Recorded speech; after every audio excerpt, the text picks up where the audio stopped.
All right, welcome officially to our Senior Concerns Seminar Series. I'm very excited to introduce our speaker today. We are very fortunate to have our own Andrea Gallagher, the President and CEO of Senior Concerns, with us today to present When Seconds Count, Who Speaks for You When You Can't Speak for Yourself? This is such an important topic and something that here at Senior Concerns, I hear about almost every day from people in the community. So I'm really happy that we have this topic today. Andrea Gallagher has led Senior Concerns for over 13 years as its president, guiding the organization to local and regional acclaim, including being named 2021 Nonprofit of the Year by the Greater Conejo Valley Chamber of Commerce and the 2021 Business of the Year by the Ventura County Area Agency on Aging. A certified senior advisor, Andrea is recognized nationally for her expertise in aging and caregiver. She does so many wonderful things in the community and for over a decade has authored the Other Side of 50 column in the Acorn newspaper, which I know so many of you read all the time. It is very good. So without further ado, I will turn it over to Andrea Gallagher. Thank you, Martha. Let's see, can you hold that while I do this? I gotta put this on. Give me a moment. And then you can see here that. Okay. And those at home also can see your PowerPoint. Great. Let's just, I may have to have you do this because I can't. I'll swap with you. Everyone at home is hearing. Okay. There we go. Sorry about that. Everybody good? Yeah. All right. Great. Thank you. This actually comes from one of my columns that I wrote a number of months ago. And actually a number of groups from the Brandeis group and a Rotarian group and others have asked me to speak on this. So I have, and I thought it would make a good topic for all of us to talk about. One of my jobs or volunteer jobs that I have in the community, I'm on the ethics committee at Los Robles Hospital on the Clinical Ethics Advisory Board. I have been for maybe 5 years now. And basically what that means is when somebody comes into the hospital and they are unrepresented, meaning there's no family member or nobody who can speak for them, there are a group of people made up of community members, clergy, doctors, nurses, social workers who make decisions for them. And it's not anything we would ever want to do because these folks are unconscious or unable to communicate. And what happens is we end up having to make choices for them. And it should never be that way. We should be able to all make choices for ourselves, and even if we can't speak. So what I'm going to talk about today are the many ways in which all of you can make those choices for yourself and make yourself heard, even if for whatever reason you can't speak. Does that make sense? Great. So that's what I'm going to talk about. So bear with me for one sec here. Okay. So I want you to imagine this for a moment. You've fallen at home and your phone is locked. How many people here have a cell phone? Pretty much, a lot of folks. Okay. So your cell phone is locked. So basically what that means, how many have their phone locked? I never did for years. And now that I order stuff on Amazon, I lock my phone because I just don't want anybody that finds it to pick it up and to be able to get into my account. So your phone may be locked, meaning that you have a passcode to put in so that you can open it up. And so paramedics arrive. And nobody knows who to call because you're all alone, you're unconscious, you're on the floor. And for the paramedics, that is a very difficult situation. The reason that I wrote the column in the first place is because we have a board member and her mom lives in Michigan. And even though her mom's sister, her sister lives 5 miles down the road, she wasn't available and mom fell. And so the paramedics came. They actually, fortunately, the front door was open. So they did not have to knock down the front door, which is what they will do if they need to. And they came in and she was very confused. She wasn't unconscious, but she was very confused. So this is a situation, quite frankly, that happens very often. And why is that? Well, the first thing is that 1 in 4 older adults over the age of 65 lives alone. And most of those are women. So the reality is that we have a lot of what we call solo agers, people that are actually aging in place by themselves, alone in their home, and don't have somebody there else. Number 2, falls are the number 1 cause of emergency room visits for older adults. No surprise there. How many of us have fallen? I fell a number of months ago. I broke my orbital bone. I broke my nose. I severed my facial nerve. And to this day, this was maybe 4 years ago, I'm still numb here. So, and all I did was trip on a sprinkler head. So simple things can happen. I was walking with my husband. Thankfully, I had somebody there. But it netted me in the emergency room, and they had to reset my nose and all sorts of stuff. So I would tell you that is quite common. And oftentimes, and I'm going to talk in a little bit about what happens. I have a friend who's a paramedic, and he walked me through all of the things that happen once they come into the home and the things that they're looking for and the things that they do. So, but in emergencies, first responders have seconds to react to things. They don't have time to search for information about you. So if it's not there in front of them, it makes it very difficult for them. So what I would say is preparation is clearly important because it equals dignity and safety. And those are the 2 things that are most important, I think, to all of us. So there we go. So let's start by what is an emergency contact? Well, actually, I'm going to go back for a second. So I wrote down these things. So my friend who's a paramedic had gave me the step-by-step details. So I thought this was kind of interesting as to what happens if somebody gets a phone call. So I'm going to start by saying that oftentimes, we deliver Meals on Wheels here at Senior Concerns, and our volunteer drivers do that. And once in a blue moon, somebody won't answer their door and will peek in the window. The driver will peek in the window. And more times than we care to remember, that Meals on Wheels recipient is on the floor. And so the first thing we'll do is call the emergency contact. But if they don't have an emergency contact, we will go ahead and call 911. So I talked to my buddy. So here's the first thing they do. They arrive on the scene, and they have 2 options. One is if your door is open, they'll come in. If the door is not locked, then they will, or if your door is locked, they'll break down the door. There is no other option for them to get in the house.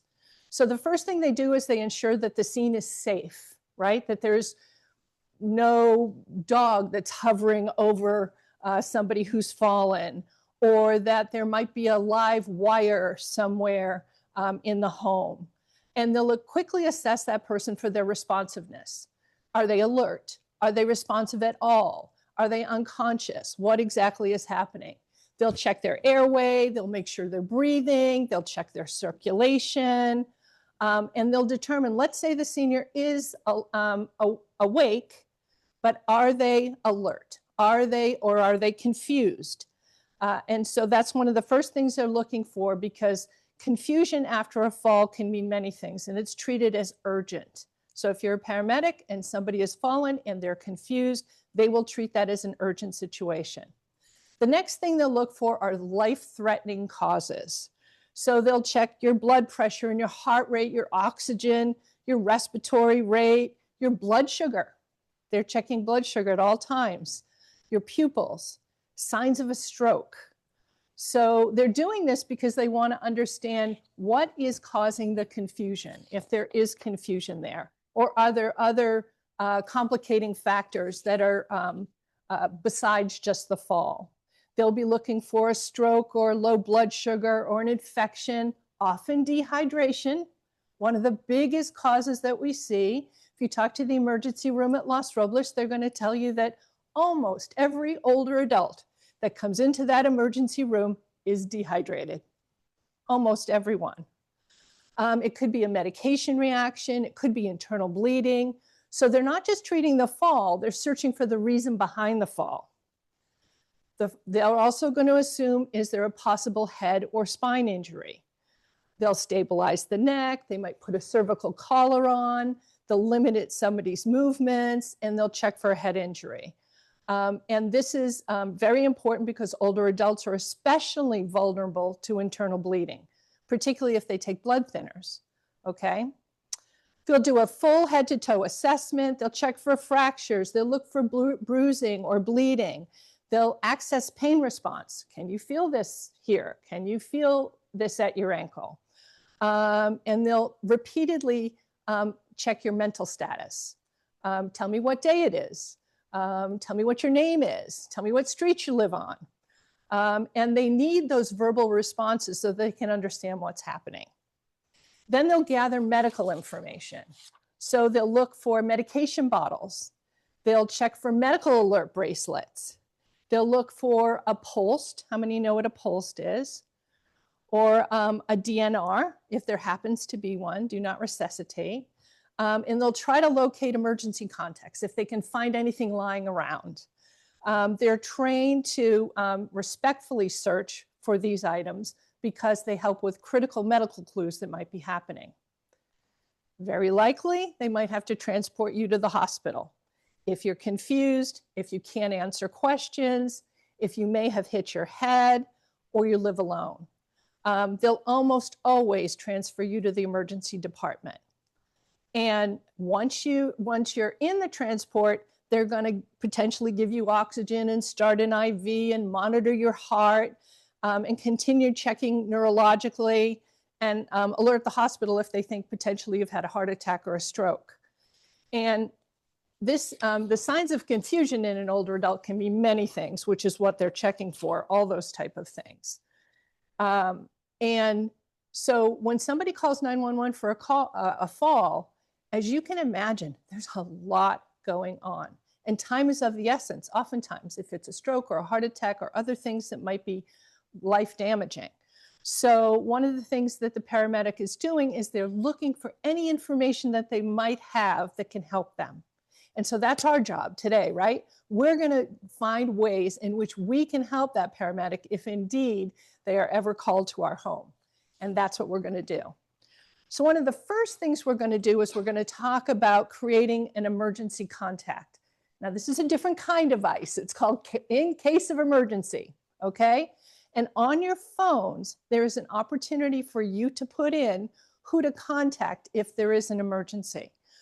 One of the things that I did hand out, and I won't go through it today, and for those of you that are at home, Martha will email to everybody all of the attachments that you all have. But what I provided was an instruction list, how to create an emergency contact on your phone, whether it's an iPhone or whether it's an Android, okay? So technically, you've got that information. What's the difference between an iPhone and an Android? There's just different prompts to go ahead and put your ICE information in. I don't have a handheld phone. I just got my old phone on the desk. Okay, so we'll talk about all the other ways in which you can prepare that aren't phone oriented. We're going to talk about those in a moment. So if you do have an in case of emergency, the thing you want to make sure is that the person that you're selecting, this is one of the most important things. So people often ask me, I'm married. They say, oh, well, your husband must be your in case of emergency. I'm like, no, he's going to send me right to the morgue. I joke, but at the end of the day, he's not a person that is good at answering questions quickly.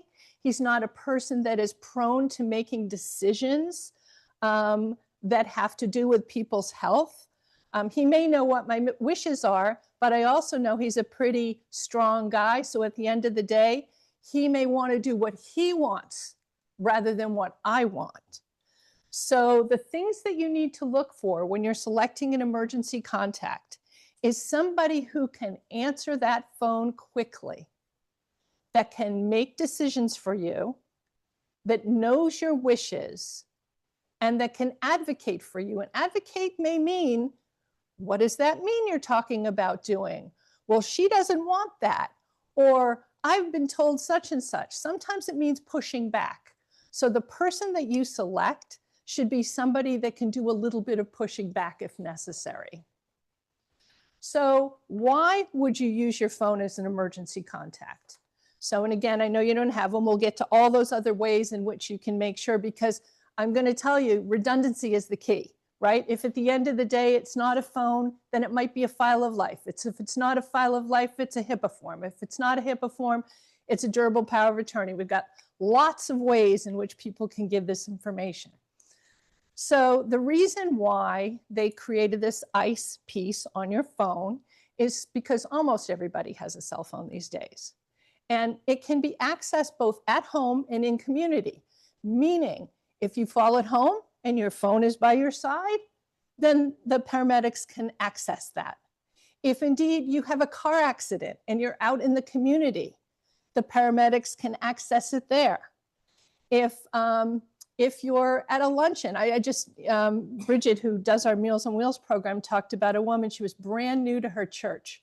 She had visited for the first time to a church service, and what ended up happening is the woman passed out.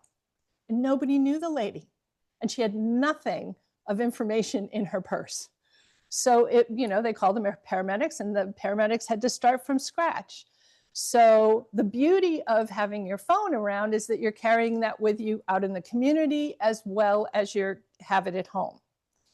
It can also provide your loved ones peace of mind. So for those of you with brothers, sisters, children, spouses, people that care about you, the fact that you actually carry this thing with you and have that information on there is really important and helps them to feel a little bit safer about things.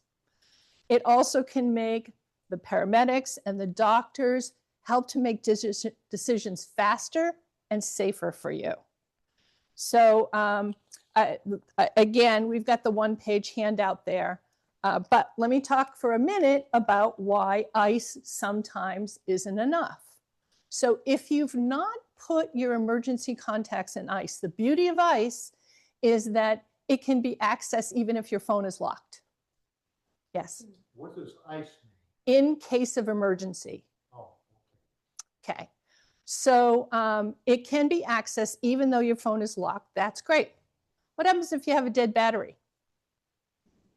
That's going to be difficult. What happens if it's hard, your phone is hard to find? What happens if it's fallen behind the bed or you left it in the car or whatever the case may be, right? These things can happen. So that's why, as I talked about, redundancy is key. So I'm going to talk for a minute next about the next thing that you might have in your arsenal, and that is a file of life.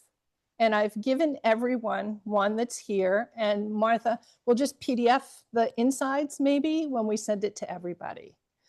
So the file of life is a free red magnetic pocket that has your vital medical information inside.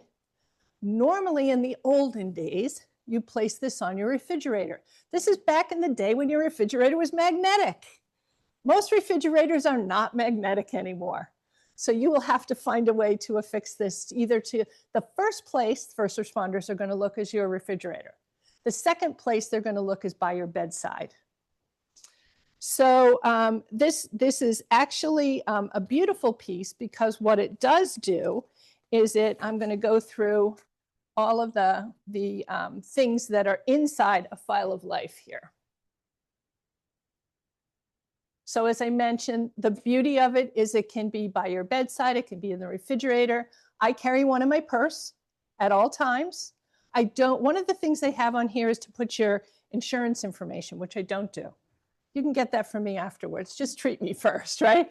But just in case somebody were to steal my purse, I wouldn't want that information out there. But other than that, I have one of these in my purse. And oftentimes, if you have a loved one that has a caregiver, providing a copy to the caregiver can be critical also. All right, so let's talk about what's in the file of life for a minute.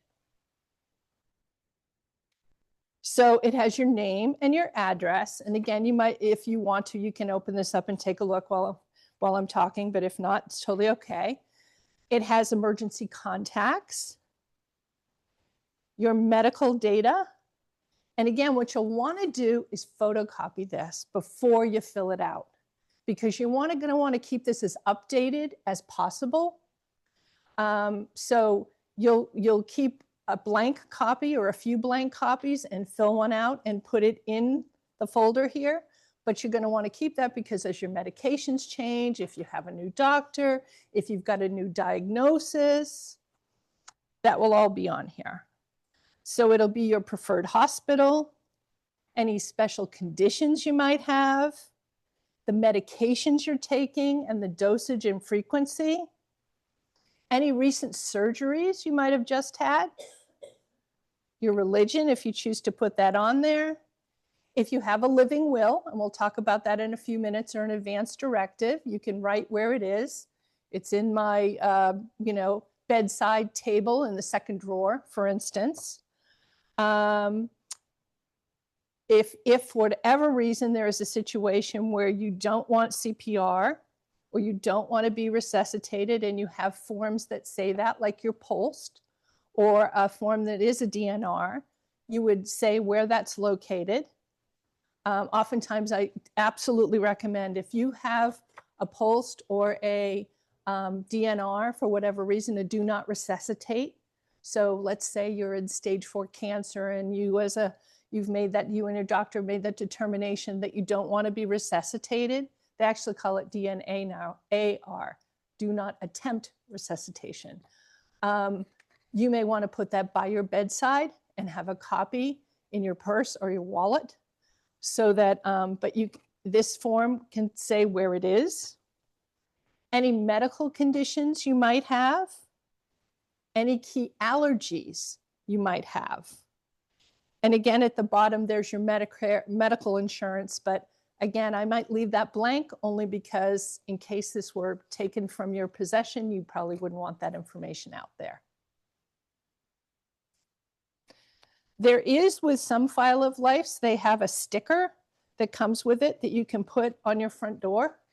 You know, like some people have stickers that say I have a doggy inside or a kitty inside, or, there are some stickers, some file of life stickers. We should see if we can get some. Maybe that's something we can, thanks, Valeria's giving me a head nod there. We'll see if we can do that. And you just put it like in your little window next to your front door. Yes? I'm familiar with the DNR, do not resuscitate, AR. What is POLST? So POLST stands for Physician's Order for Life-Sustaining Treatment. Okay? So basically, physicians, if you're an older adult, let's say an older adult, I'll say 80 plus for the sake of argument, oftentimes they will ask your interest in, do you want to be resuscitated? Do you want to have artificial nutrition? Like a feeding tube. Do you want to have artificial hydration? Do you want to have just comfort measures? So it's a pink form. It's two-sided. We can find some here, and I'll hand them out to folks. It's a physician's order, meaning that you have to have a dialogue with your doctor, and he has to sign it. It wasn't called POLST, it was DNR. This one in particular, so DNRs actually are only, so there it is. Well, yeah, so yeah. So this one in particular, for instance, the first thing it talks about is, do you want CPR? So do you want to be resuscitated? So keep in mind, if you're getting CPR, it means your heart has stopped. You are, for all intents and purposes, gone. So they are attempting to resuscitate you. It also talks about medical interventions. I want full treatment. I want selective treatment, meaning that you can try this, but if it doesn't work after a couple of weeks, I don't want it.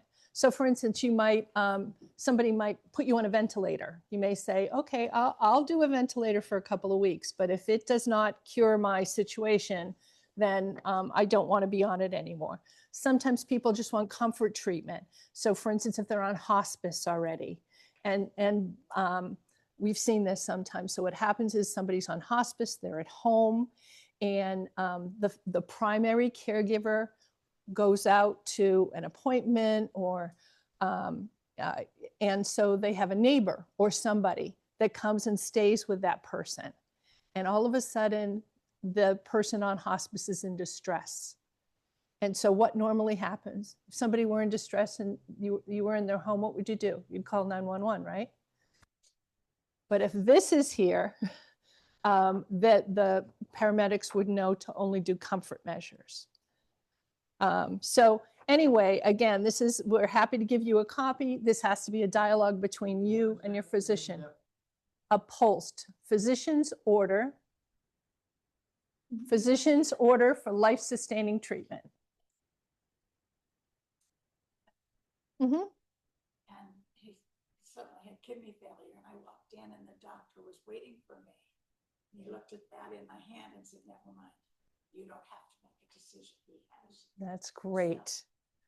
But I didn't know that name. Yes. So there's no invasive treatments. Yeah.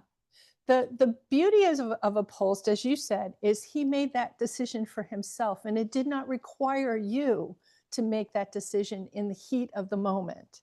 And so he actually provided you a great gift by doing that. Yes. Okay. So anything else about file of life? So I know we got a little off topic with POLST, but that's okay. I'm glad you asked. That's good. Okay. So I talked about redundancy is key, right?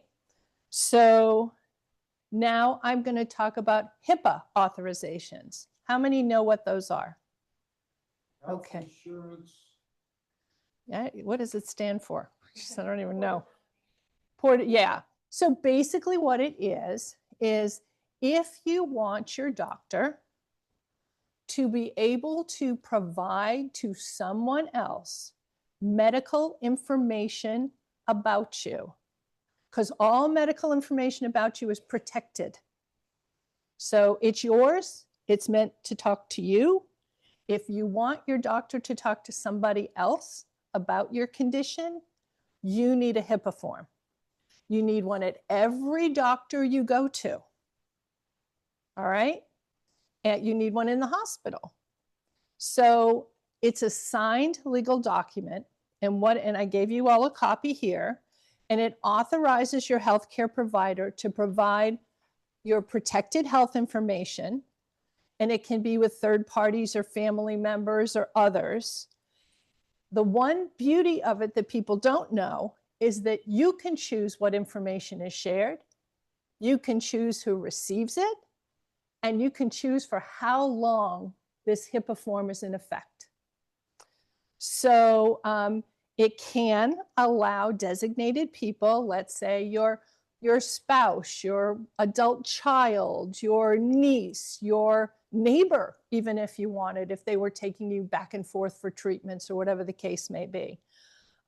They can have access to your medical information. What I find fascinating in that this has come up a number of times in the ethics committee that I belong to at the hospital is that everyone over the age of 18 has protected medical information. So if your child or grandchild were to go to college and they have not completed a HIPAA form, which allows their parent to be able to get their protected medical information, that doctor in the hospital is not allowed to release that information to you. So it's really important. So they can not only, for instance, if you have a HIPAA form that somebody allows you to have this information, not only can that you access their medical records, but you can discuss treatment with their doctor. And the form, as I mentioned, talks about the names of authorized recipients. It has an expiration date on it. So let's say you only want to do this for the next year, for the sake of argument. You just got to remember, put it in your calendar that you only did it for a year. And you have the right to revoke authorization at any time. So there is nothing that forces this in perpetuity. Yes? If we have to say over it, how is it that like your insurance company can give out any of your information that at least that's what it looks like when I read my in various insurance policies. One of them just came to say that their HIPAA right was to be able to give out your information. Did I read that wrong? You can repeat for so people at home. Thank you. Yeah, so what she is asking is your insurance you're saying that your insurance company, you believe, has the right to give out your patient information, your information about you to anybody They deem that they deem appropriate. My guess is that if you're signing up with that insurance company, they want to make sure that you have they can give to third-party providers like lab companies or whomever the information that they need to be able to fully execute. Yes, is my guess, but I don't know specifically. I don't know about insurance per se. So sorry about that. As I mentioned, you can revoke it at any time. You can, for instance, exclude mental health information if you want. You can exclude drug abuse information if you want. So if those of you who are a little concerned about that don't want others to know that stuff, that's fine. You can go ahead and you can determine what it is that you want people to access. And again, I've provided a HIPAA form for everybody so that you have it. Again, you'll want to make a bunch of photocopies for it because you're going to need one for every physician if that's what you choose to do. Okay? All right. Then I'm going to go into an advanced healthcare directive. Now, I could have given you the boilerplate California one, and it's a lot of legalese, I want to tell you. I just provided the Kaiser one here for a moment because I thought what that does is it does a great job of explaining things in plain English versus just having the legalese form. So basically, it outlines your medical treatment preferences. Do you want to be put on life support? Do you want resuscitation? Do you want to be an organ donor if you're unable to communicate? It allows you to designate a trusted person, and it gives instructions to your doctors and your loved ones in terms of if you have a healthcare crisis. So the first thing it'll do is it'll identify a proxy. Who is that person that's going to speak for you when you can't speak for yourself? It will talk about your specific wishes, breathing machines, feeding tubes, dialysis. Again, some of this stuff is on a pulse, and the pulse is meant to fast forward. And also, an advanced healthcare directive is good in the hospital. It's not good in community. In other words, if the paramedics are called, the paramedics are going to do everything in their power to take care of you, including giving you, putting you on a breathing machine if necessary. And it also has personalized instructions for pain management, for spiritual support. If I were in the process of dying, I'd want to die at home, or I want to die in a facility. I would like my spiritual, representative there with me. I would like my family with me. All of these things, you can make that determination. I want to be pain-free. I want to be warm. I want to be comfortable in a bed. And what it does is it ensures that your wishes are met. And as you mentioned earlier, it can alleviate some tremendous stress that families end up having to make decisions for a loved one at a time when you really don't want to have to be making those decisions for someone. It also prevents miscommunication because it acts as a guide for doctors, okay, so that they can, and nurses and social workers, so they can make sure they're not doing anything unnecessary or unwanted for you. Okay? Sorry, there we go. Yes, sure. I go to the Ventura County Healthcare Facility on, can't remember the name of the road, but it's in Newberry. Park, and my doctor is actually Miss Carlson, the physician's assistant. I'm in very good health, so I go and see her maybe once a year for a checkup. My sister lives in Camarillo. I hardly ever hear from her. So should I contact Los Robles Hospital here and give them some information in case I should ever be brought over there? You could, but the facility in Newbury Park, Martha, is that what is that? Yes, that It's a county. the county health system? It's county health. I go for my dental care, and there's a room, couple rooms over there. Yeah, Miss Carlson is the physician's I think the assistant. issue is that Andrew's trying to say is, even if the hospital has something on file, you really need to assign somebody to be that advocate for you. Correct. Well, I don't know who I should assign. I don't have anybody.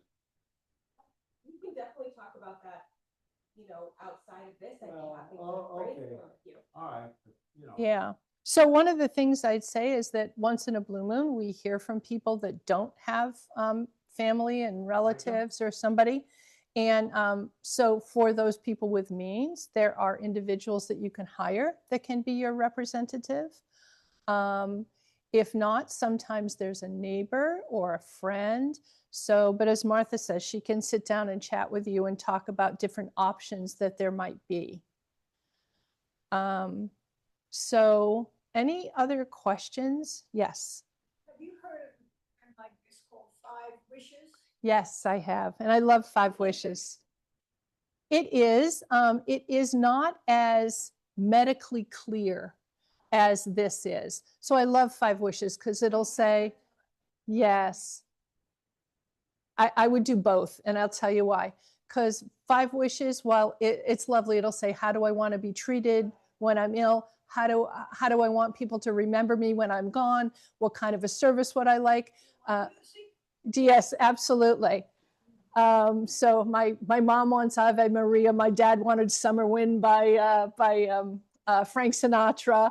So at the end of the day, you can really specify a lot of beautiful things in there. But it's not quite as robust medically as this is. But I love 5 Wishes because it gets people talking and it's less scary sometimes. And the thing that I love about it too, so I've had friends that use Thanksgiving as a way to get the whole family, everybody's 18 plus in the family. So they go around the table and they say, okay, here's the topic. We're going to talk about, what you want at end of life. What kind of things would those be? What would you write in your 5 wishes? So it can make it less scary, less traumatizing to talk about, less stigmatizing. And so that's a good thing. Yeah, that's great that you know that. Okay. So let's talk for a minute about what makes a good healthcare agent, right? Who's that person that's going to talk for Andrea when Andrea can't talk for herself? And so I'm going to start with, it should be somebody who's willing to be your speak for you, right? As I said, my husband's he doesn't want to do it. It's not his thing. He's not medically oriented. He's an accountant. He says, don't give that to me to do. Okay, I won't, because I know that won't turn out well. So you want somebody who knows your values and beliefs. So if you believe in a higher power, if you believe in the power of prayer, if you believe in, medical interventions all the way from now till Sunday, then those are the kind of things that person should be able to represent for you. They should be willing to honor your preferences, even if they're not their own. So oftentimes we find this, right? you know, here I am, I'm in the ethics committee. Yes, they may have somebody who is a relative, but they've not been close to the individual that now is unable to speak for themselves. But you know, based upon their advance directive, what they want. But the family member is saying, no, no, no, I want you to do everything humanly possible to take care of my brother who has stage 4 cancer and has been literally on hospice for the last 3 years, right? And so it doesn't align with his values.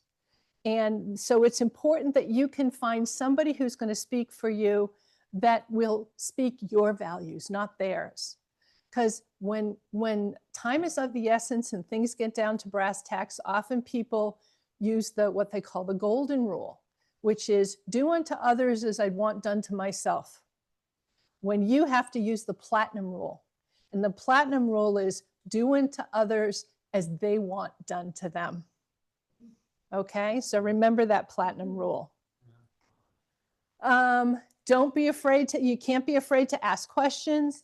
You can't be afraid, even if it goes against, you know, often older adults have a God complex for doctors, right? They can do no wrong. Everything they say is gospel. And so oftentimes there is no pushback when pushback might be the right thing if you're advocating for your friend or your loved one. They have to be able to make decisions under stress. These are often stressful conversations that happen. You know, do we intubate? Do we not? Do we pull life support? Do we, you know, all of these tough questions. And will they continue to check in with you about your preferences over time? So what I may feel today at age almost 68 is not what I may feel at 78. So it's important that whoever's advocating for me check in with me or me check in with them and say, I want to let you know I've given some more thought to such and such. And I really, you know, now I'm thinking I want to do something different. Okay, so those are things that, I mean, pretty much it's a tall order. We don't have a lot of those people in our lives. Yes, Martha. I will. Is there a statewide healthcare direct, advanced healthcare benefits database? I believe, is there not? I actually had read that, yes, there is a statewide healthcare directive database. Well, you can't, but a physician may be able to, is my understanding. But honestly, like, let me give you an example, okay? If you give your information to Los Robles, just on the off chance that you're going to end up there someday, if there is time is of the essence, nobody is going to find that form in enough time to make a decision treatment on you. That's why having that with you, like I just ended up having to have oral surgery last week. I know it may sound silly, but I was in full anesthesia, right? So they totally put you out. I brought mine with me and I let them know that it was in my purse. And I did that because I said, I'm going to be unconscious. If something happens, and actually I have a friend, he used to be a mayor of the city. I won't tell you his name, older gentleman now. And he had been having leg surgery and they put him under general anesthesia and he had a stroke. He had a heart attack and a stroke. And they brought him back. But he said during that period of time, you know, obviously somebody else was making decisions for him. Thank goodness his wife was there and she could make those calls. But you never know. General anesthesia sometimes can bring on all sorts of stuff. So yes. No, that's why you have to be proactive and kind of keep it with you. And as I say, redundancy is key. That is a good idea. I agree with that. Because as a Kaiser patient, they're going to take us to Los Robles. Yes, right away. If it's an emergency situation, they're going to take you to Los Robles. That's correct. Right. Like, are you going to have a colonoscopy? Are you, if they're putting you out totally, then you probably need to carry that with you.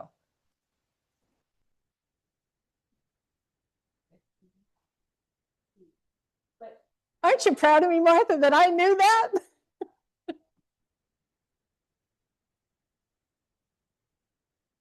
Yeah, no, they're not. every time you go, they ask you again for it. Yes. And because they want it in your active chart versus in the archives of the hospital.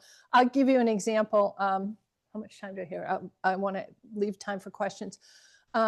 So my mother-in-law lives in New Jersey. She has 3 sons. 2 she was estranged from. The only one she wasn't estranged from is from my husband, and he's here in California. She was in New Jersey. She was near end of life. She had congestive heart failure. She had a bunch of other stuff going on. And the doctor chose to ask, there was a son from New Jersey and he was by her side, but they were relatively estranged. And so the doctor is asking questions of the estranged son. And he was providing her direction. And I'm on the phone, I'm like, hello, we're the POA. I don't understand what's happening here. But basically one of the things they said is, he said, his mom was truly near end of life. Actually, they asked her, do you want to eat, is what her son said. What they were going to do was put in a feeding tube. They put in the feeding tube, they discharged her, and she died 2 days later. But it was the way my brother-in-law asked that question that was totally inappropriate. This poor woman thought that she was going to be able to eat, which she wasn't. And the hospital really, frankly, just wanted to put in the feeding tube so they could discharge her. So anyway, I just say that having that right advocate and having your information right there is just so important. So also I want to talk about family conversations for a second. So this is a great, how many have children or spouses? Okay, great. Doesn't mean, as someone once told me a long time ago, not all loved ones are loved ones. So I say that, who's going to get the first call, right? For my mom, who's still alive, who's 92, doing great, lives alone, it's going to be my sister who lives a mile away, as it should be. The second call is going to go to me because I have more medical knowledge than my sister does. Who lives the closest? Who has keys to the front door? Who can do doctor speak? So just encouraging that conversation with family is a great thing to do. Okay, so these are some other helpful tools that I just wanted to share. So medical alert buttons, right? The I've fallen and I can't get up button, right? Lifeline. Those are great because if you do fall and you are aware, then you can press that button and potentially get some help. Oftentimes too, the great thing is if you've fallen and you can't get up and you talk to the little machine, you can say, the key's under my front mat, or the key to the front door is under a little stone on the left-hand side, so they don't have to break down your door. What is a medical alert? Is that some kind of watch? This right here, have you seen these before? They're the, All of the things that. yes, You press it. correct. Where does the. There's a little, so it goes to a call center, and there's a little box that you have in your home, and it will talk to you. I don't have a little box. No, I know, because you don't have one of these. No. Right. If you had one of these, not only would you have the lanyard, but you'd have a little box. And so if you were to fall and you press the button, it would say, I'm sorry, I don't know your last name. It will say, Mr. Jones. Okay. It will say, Mr. Hartung, are you okay? Do you need some help? You can say, yes, I need, if you're aware. If they don't hear from you, they're going to call 911 or they'll call your emergency contact. But they're a great, and you can get them now in watches, you can get them as a lanyard, there's lots of ways you can get it. So that's number one. The other are Apple Watches. So an Apple Watch now can detect falls. So it can see that you've fallen and alert your, what do I want to call it, emergency contact. Another are smart speakers. Alexa, call my daughter, I fell. Okay. Some people have a lockbox for the emergency responders, so they can go in and get the key to your front door. And oftentimes neighborhood check-in systems are great. I have a friend and she lives next door to a girlfriend. And so every morning when she gets up, she puts her shades up like Valeria has over there. The shades are up, okay? Now we know Valeria's good, right? We know she got up this morning. We know she's healthy. Everything's good. And she'll do that every morning so that when all the neighbor has to do is look out the front door or look out the side window to see that her friend's okay. So with all these things, err on the side of simple versus fancy. The window shades is a great way to go. So I want to just take 2 seconds because I want to leave, we've only got 5 minutes left. I want to leave a couple of room for questions, but I want you to think about what you would do if you fell at home or had a car accident or exhibited signs of a stroke, right? Fast, right? Face drooping, arm weakness, speech difficulty, time to call 911, fast. So who would you call first? My son. Your son, okay. Is he local? Yes. Okay, that's great. And do you think he'd answer the phone? If he's not writing music. And if he is writing music, who would you call then? 911. Okay. Who else? Who would you call?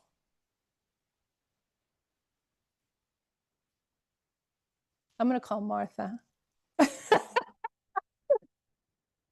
Martha, right there.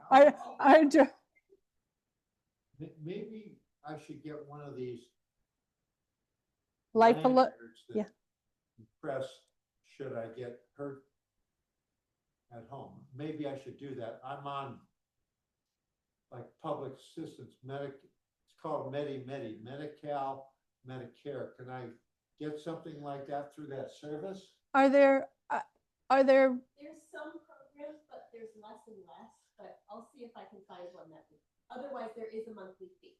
yeah, so Yeah. Martha will do her best to try to, there used to be. Trump's Well, so we'll less and less. we'll go ahead and see if there's a program like that out there. There had been in the past where we could get lifelines for folks that were low income. So, but so now what I'm going to give you is the last exercise. We don't have to do it right now. This is your homework. Okay. Remember when we used to get homework? It's 10-minute homework, not too bad. So the first thing I want you to do is I want you to create a contact list. Who are those 3 or 4 people that you're going to call should something happen, or that somebody on your behalf is going to call? I want you to add them to your phone if you have a phone. I want you to make some photocopies of the file of life, and I want you to fill it out and put one in your purse, by your bedside, on your refrigerator. And I want you to talk with your family or tell your family, hey, I went to the seminar at Senior Concerns. I learned some great things. I wanna let you know the things that I'm doing. They'll be so proud of you. I just want to tell you. So I'll leave you with one last slide. And I just want to say that, sure, that's okay. Again, Martha we can send this too, right? The PowerPoint? Yeah, we can send the PowerPoint to everybody. And we can send all these materials to everybody that signed up. Happy to do that.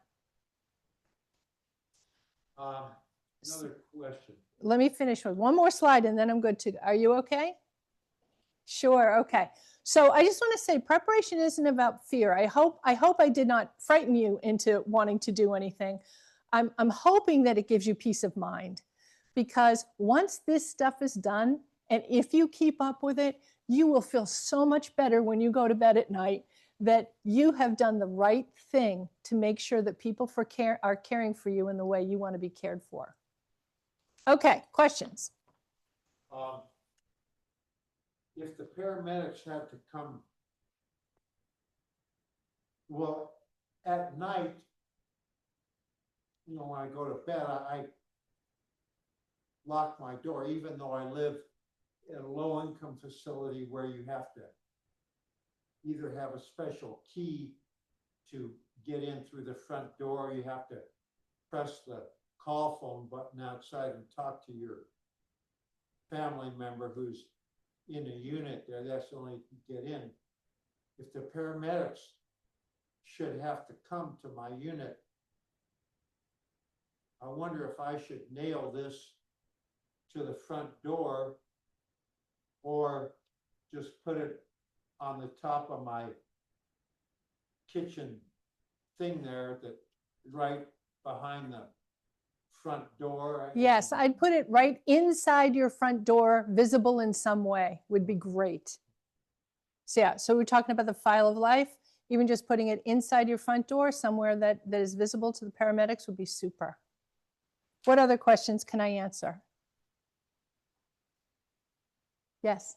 Well, it's not a question, but I know Mr. Hartung goes to the gym on a regular basis, and it would be a good idea to put it in your Gym bag.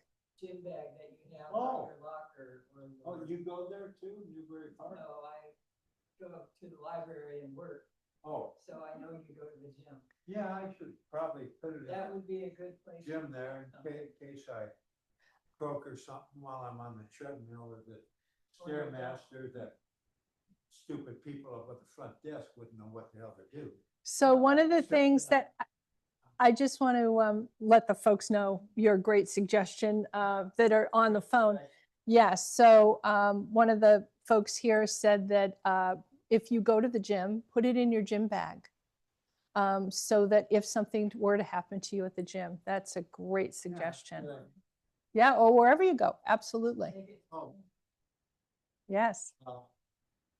they, at the Newbury Park LA Fitness, they do, I think they do have a silver sneakers program Hmm. over there, and they do have their Zumba aerobics thing, and I guess, I don't know, maybe some people are in their 60s over there, but last year I was working out there, and I don't know if I was talking to this lady or for some reason she came up and talked to me, but she said, "Oh, I'm 78." I said, "Lady, you don't look like you're a day over 42." Isn't that great? Wow. So you might want to, Yes. if you thinking about going to the gym, you might want to contact them. Sure. I think Oh, that's a yeah. great idea. Yes. So actually, we don't have any 5 wishes, do we, Martha?